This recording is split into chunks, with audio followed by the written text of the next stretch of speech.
Hey y'all, what is up? It is Beth and I am back with my April book haul, and I know, I'm literally doing a challenge trying to get my TBR from here to here, you know what I'm saying? But listen, I never said I was going on a book buying ban. That's not what I said. I said I was gonna be more mindful about my purchases. I wasn't just gonna go in blind and just grab a bunch of books from Book Outlet or from Half Price Books or wherever because they're on sale. I didn't do that. I was a little bit more mindful this time, so I'm proud of myself, okay? And I don't want to say this out loud. I don't want to say this out loud because I might not... I'm just gonna say it, but I'm not gonna say it at full volume. I'm going on a book buying ban-ish. Okay, I'm gonna try to limit my book buying by a lot these next couple of months. Am I? Right here in this moment I am, but I'm a liar as well, so there's that. I do have this big old stack of books that we're gonna get through. Some of these I bought, some of these were sent to me. Yeah, let's get started. Grab this one here. This I purchased because I swear to you, every other video, every other bookish video that I watch here on YouTube, this book is featured in it. This book series, these book characters, somebody from the world is telling me that I need to read this series. So I picked up the first one. And that in itself is a feat because I would normally just buy the entire series. I just picked up the first one. I believe this is called the Veronica Speedwell series, and it's like a mystery series. I'm really all about a mystery, okay? This is set in London in 1877, and that's literally all that I know about this. It's just everybody's favorite, and that in itself is why I got it. So, A Curious Beginning. That's the name of the title. That's the name of the book. That's the title of the book. And then we have Sally Hepworth's newest thriller. This is called Darling Girls. This one follows three sisters, and these sisters were raised in foster care, and everyone thought they had like the idyllic, perfect foster mother. Her name was Miss Fairchild, but behind the doors, she was actually not that great of a foster mother. She had her rules. She was very stern, blah, blah, blah, blah, blah. Fast forward, these three sisters are now grown adults, okay? I don't know like what's going on or what like made them find a body, but a body was found buried underneath their old foster home. I think it was Miss Fairchild. I don't know. That's just kind of like what I got from the synopsis. I don't want to like read too deep into it, but here we have this. I really, really love the cover of this book. Not gonna lie, this was sent to me from the publisher, so thank you so much. But I have read a few of this author's books, and they're not my favorite. I feel like they're just like a fun time popcorn read thriller, so I'm really interested to see if this one also follows that same path, but we will see. So the mailman just knocked on my door to deliver this package, and I have to show you. I shared this candle company before in one of my past videos. It is called the readathon. I really need to learn how to say that. I got another candle and we're gonna unbox it together. Are you ready? I just love her packaging, okay? Look how gorgeous. This is just the packaging. This is just the packaging. This is her new like Mother's Day line, and this is called Mom. It is jasmine, amberwood, and cedar. Oh yeah. Oh yeah, this is it. This is definitely it. This is a Beth candle. If I were to put this candle in front of my friend or my husband or something, they would tell you that this is definitely for me. I am a big fan of cedarwood and like in perfumes and candles and like just scents in general.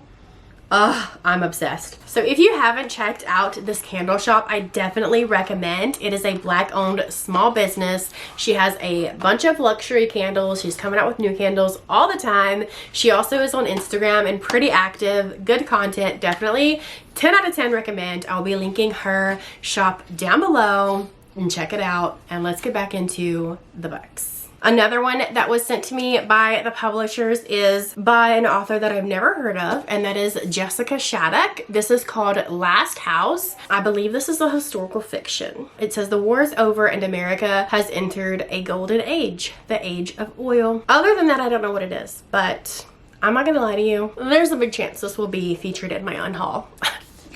So this next book is what I like to call a daddy book. What is a daddy book? A daddy book is a book that you're probably gonna find on the bookshelves in your dad's office.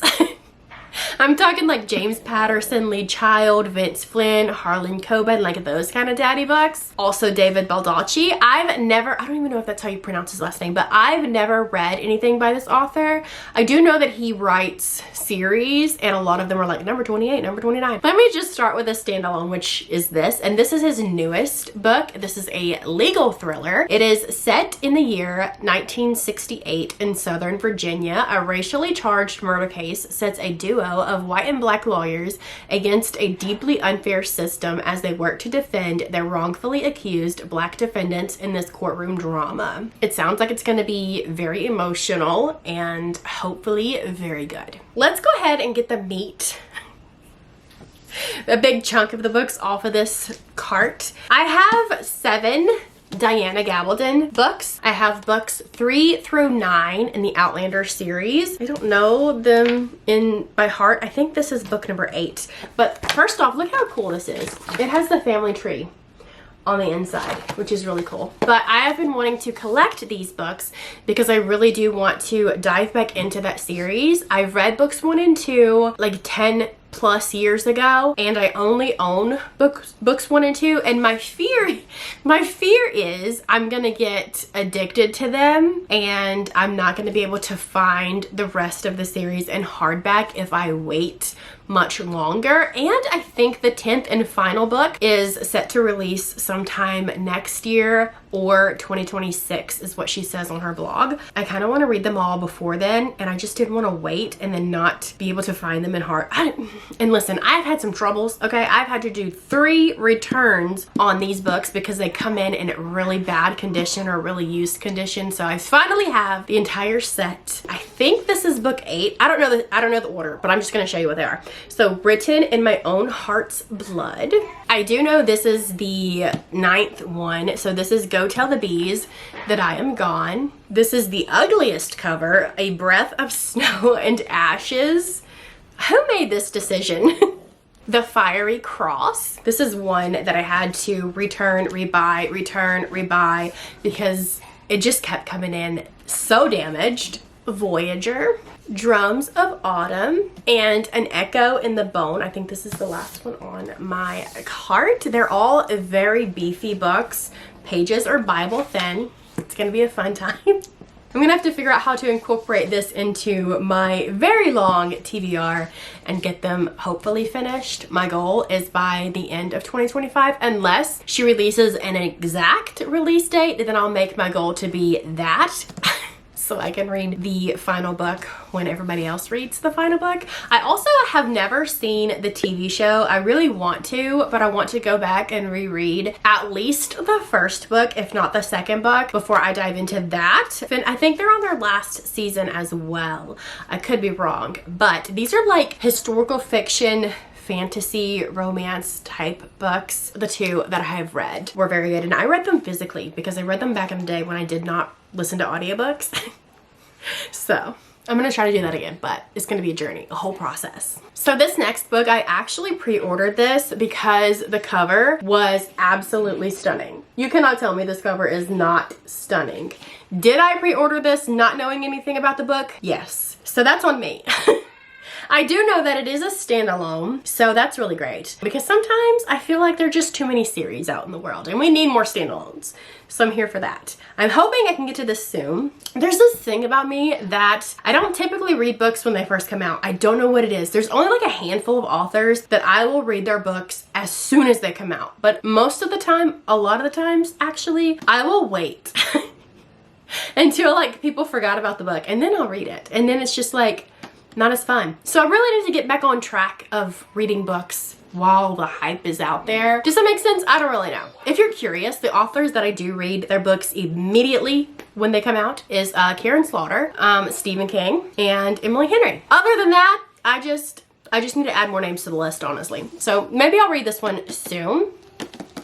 Maybe. Speaking of Stephen King, I did purchase a few of his books. I am trying to collect his books like with their original covers and stuff. So there were a few on Pango Books that I did not have, and I picked them up. This first one is Everything's Eventual.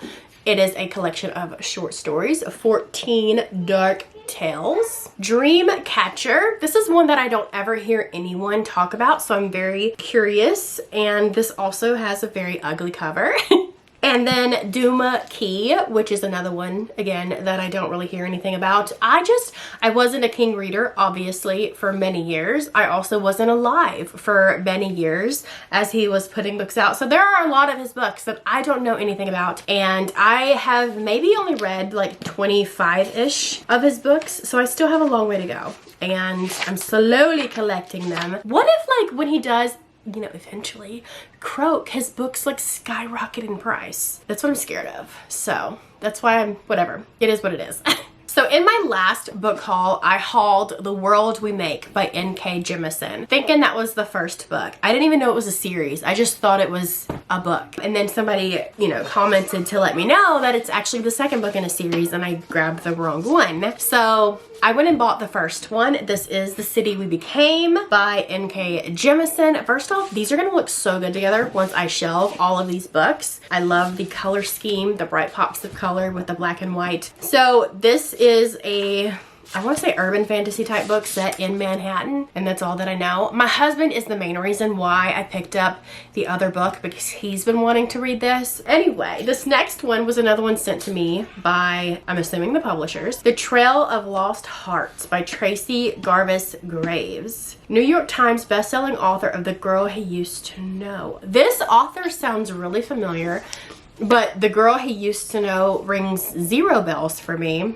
Is this a romance? I'm going to assume, because it is blurbed by the Colleen Hoover. New York Times bestselling author Tracy Garvis Graves takes readers on a life-affirming journey where two lost souls find the courage to love again. Oh, that's all I, yeah, that's it.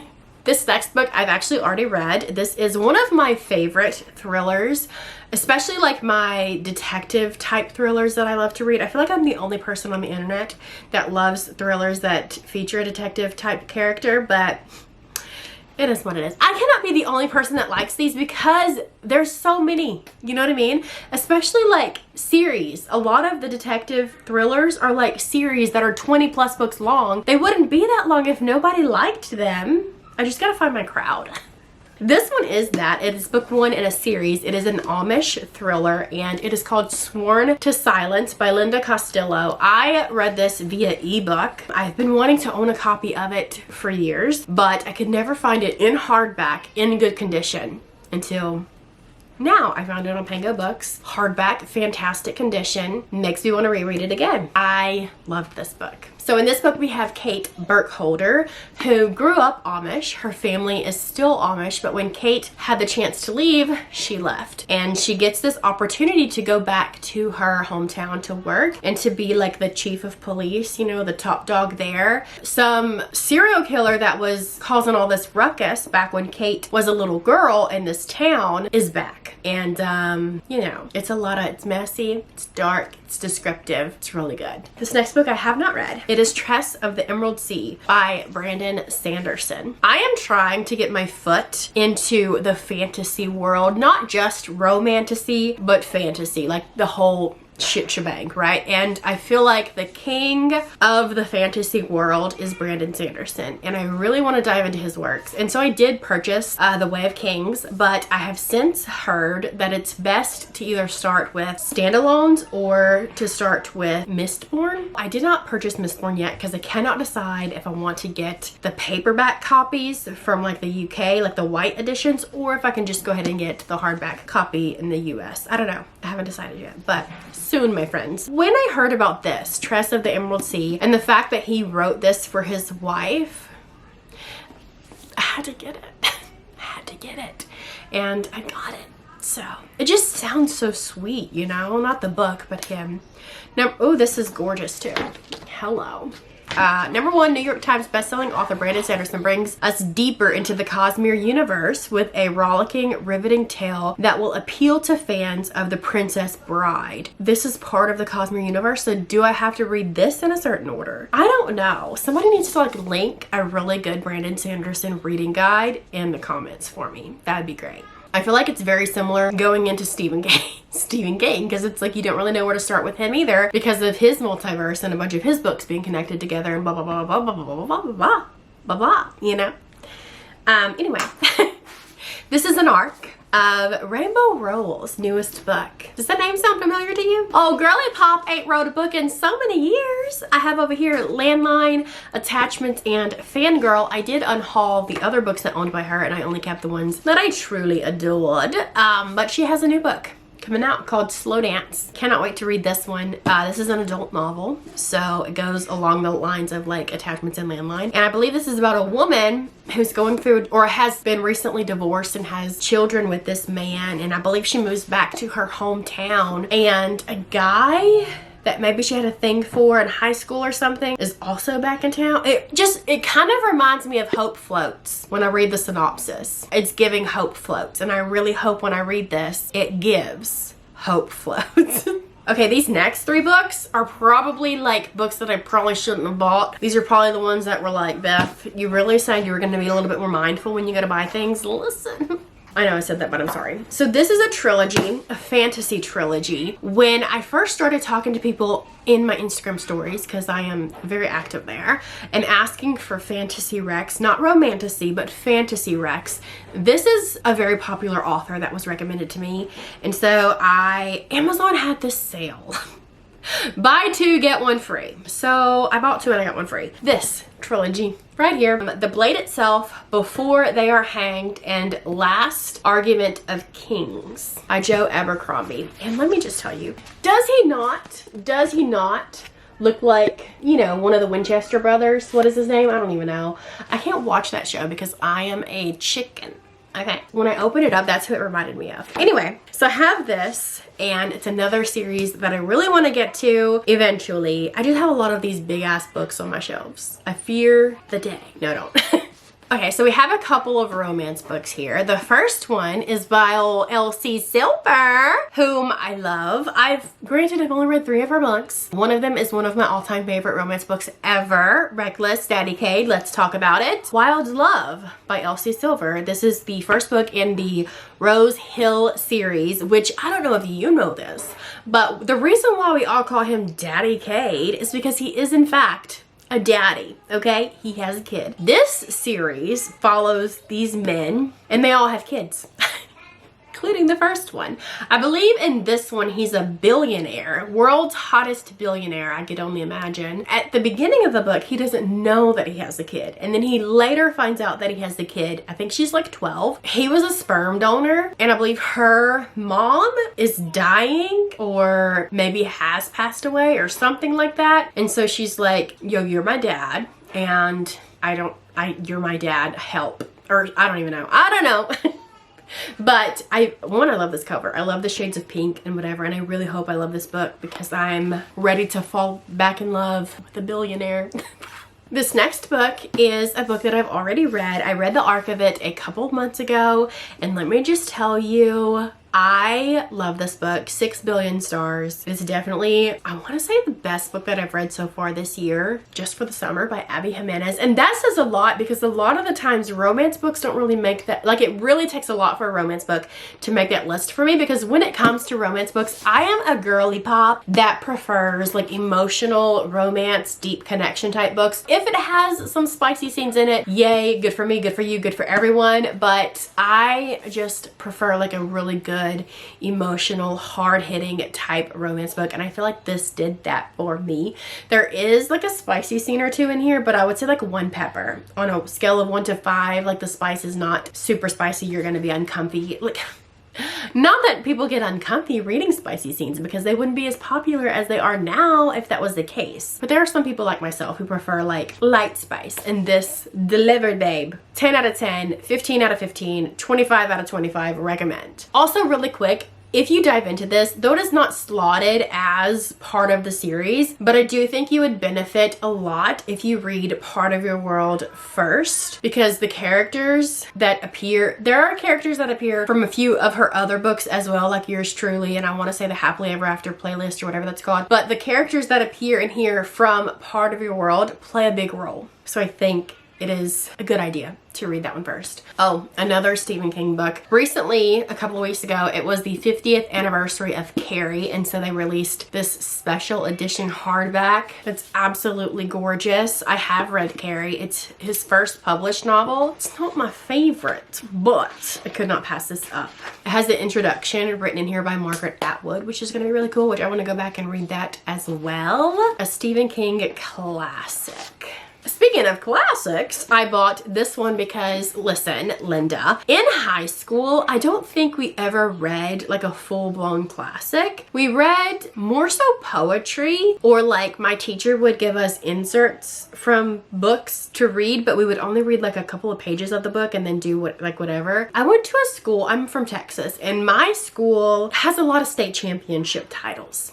That being said, a lot of our focus is on sports and not on education, sadly. And I feel like my teachers really dropped the ball with that. I do remember reading a lot of like Edgar Allan Poe, and then we also read The Diary of Anne Frank. But that may have been in 8th grade. But I don't ever remember reading like classics. And I feel like I'm missing out. And so one of the ones that I really want to read is Wuthering Heights. And I don't have a copy of it, and I needed a copy. And I love this edition. I have this edition in Pride and Prejudice as well, and this is called the Penguin Deluxe edition.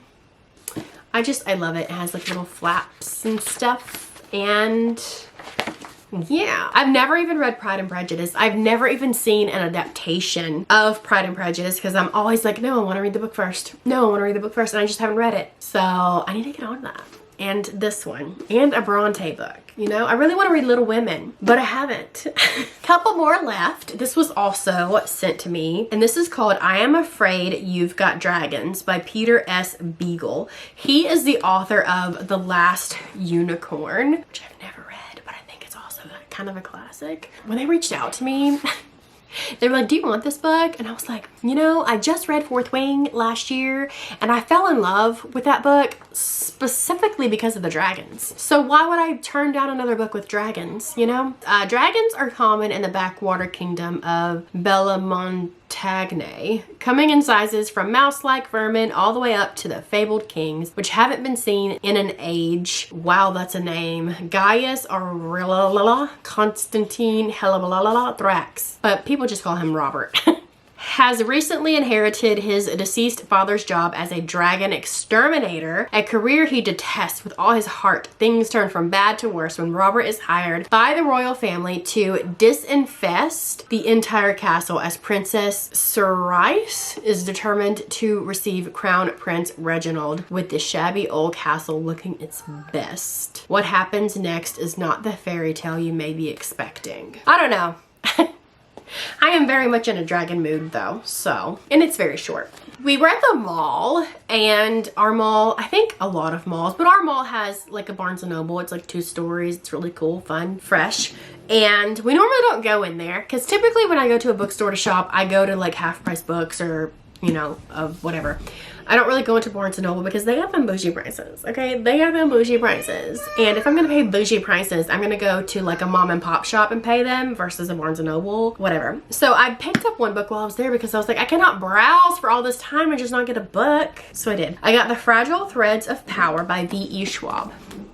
I haven't read a V.E. Schwab in a long time. The last V.E. Schwab book that I have read is The Invisible Life of Addie LaRue, but I really want to jump on the V.E. Schwab wagon again, and I was like, why not? Wow, these pages are almost Bible thin. How many pages is it? Wow, this is almost 700 pages long. Looks very short though. I don't know what this is about, but you know, it is what it is. And then the very last book that I picked up is One for My Enemy by Olivia Blake. I have a few of her other books. I think I actually own all of her books now. This was $11, hardback, brand new. I know I said I wasn't just gonna buy books to buy books because they were on sale, but this one, that happened, okay? In modern day Manhattan, where we lay our scene, 2 rival witch families fight to maintain control of their respective criminal empires. Sounds like a good time to me, babe. Sounds like a good time to me. Can't wait to read that because I love me a good witchy book. I can't wait to add these to my shelves, okay? I'm gonna have to have an entire shelf of just my Diana Gabaldon books. It's gonna be a really good time.